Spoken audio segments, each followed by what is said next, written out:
너의 이름은 스즈메의 문단속. 슬램덩크, 드래곤볼. 원나블로 불렸던 원피스, 나루토, 블리치까지. 일본을 대표하는 문화, 아니메. 센과 치히로 행방불명이 베를린 국제영화제에서 금상까지 받으며 애니에 대한 재평가는 오타쿠에 대한 인식에도 큰 변화를 가져오게 되었죠. 근데 일본은 어쩌다 오타쿠의 왕국이 되었을까요? 일본 사람들은 만화와 애니를 일본의 전통예술로 생각한다고 해요.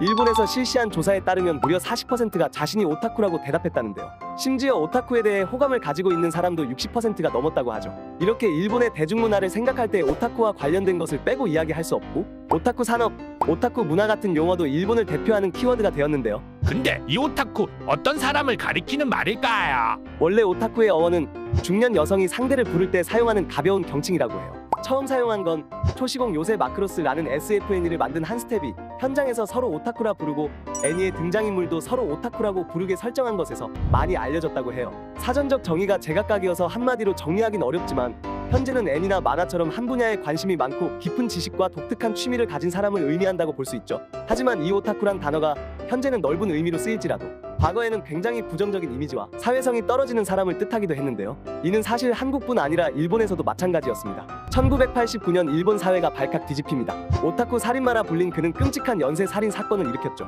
언론이 공개한 방에는 4대의 비디오와 6,000개의 비디오 테이프, 소녀 만화로 가득 차 있었습니다. 범인의 이상한 취미를 표현할 말을 찾지 못해 고심하던 언론은 오타쿠라는 말을 찾아내 변태 취미를 설명하고 이를 오타쿠의 전형으로 소개했죠. 이때부터 오타쿠는 자신의 욕망을 채우기 위해서는 어떤 범죄라도 아무렇지 않게 저지를 수 있는 잠재적 범죄자 취급을 받게 됩니다. 이 사건 이후 다양한 신조어들도 생겨났지만 결국 오타쿠는 부정적 이미지의 일본어로 정착하게 되는데요. 이후에도 사이비 종교가 애니메이션을 제작해 신도 모집에 활용한 것이 밝혀지고 그들 다수가 오타쿠 세대라 불리던 청년이라는 것이 밝혀지며 오타쿠는 다시 논란의 중심에 서기도 했습니다. 그렇다면 이렇게 사회학처럼 인식되던 오타쿠에 대한 인식은 언제부터 변하게 된 것일까요? 오타쿠라는 존재를 일본 사회가 받아들이게 된 데는 2005년에 개봉한 영화 전차남의 영향이 컸습니다. 전차남은 역신데렐라 스토리, 현대판 미녀와 야수로 불리며 흥행에 성공했는데요. 영화 속 주인공의 모습은 전형적인 오타쿠의 모습이었지만 실화를 바탕으로 한 순수한 사랑 이야기는 일본인에게 큰 감동을 안겨주었죠. 한 오타쿠의 순애보는 이후 만화, TV 드라마,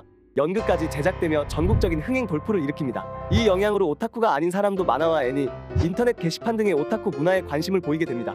미디어에서는 다양한 오타쿠 관련 특집이 편성되었고 사람들은 오타쿠의 모습에서 순수함, 취미에 대한 열정이라는 긍정적인 이미지를 찾아내게 되죠. 전자상가였던 아키하바라는 오타쿠를 만들어낸 오타쿠의 성지가 되었고 스스로 오타쿠임을 자랑하는 유명인들도 나타나게 되었죠. 부정적 용어였던 오타쿠가 취미의 조예가 깊은 것을 나타내는 키워드로 변화하게 된 것입니다. 일본 문화는 코스프레, 만화, 애니 등 소위 오타쿠 문화를 빼고는 이야기할 수 없게 되었고 일본 정부 또한 오타쿠 문화를 소개하는 책자를 만들 정도로 일본의 중요 수출품이 되었죠. 우리나라에선 오타쿠 대신 한국적인 정서와 상황들이 가미되면서 덕후라는 표현을 더 많이 쓰는 것 같은데요. 좋아해서 보람을 느끼면서 열중하는 분야를 뜻하는 말로 매니아에 가까운 의미로 쓰이고 있죠. 과거엔 덕질이라고 하면 사회적으로 숨겨야 하고 내세우지 못했지만 당당하고 솔직한 게 매력인 요즘 시대에는 좋아하는 취미를 하는 행위로 긍정적인 의미로 쓰이는 것 같아요. 일본이 애니메이션이라면 한국은 K-팝, K-드라마로 이어지는 K-열풍으로 전 세계적인 덕후들을 양성하고 있죠. 당당한 표현이 멋있는 시대, 이젠 좀 더 나다움을 표현해보면 어떨까요?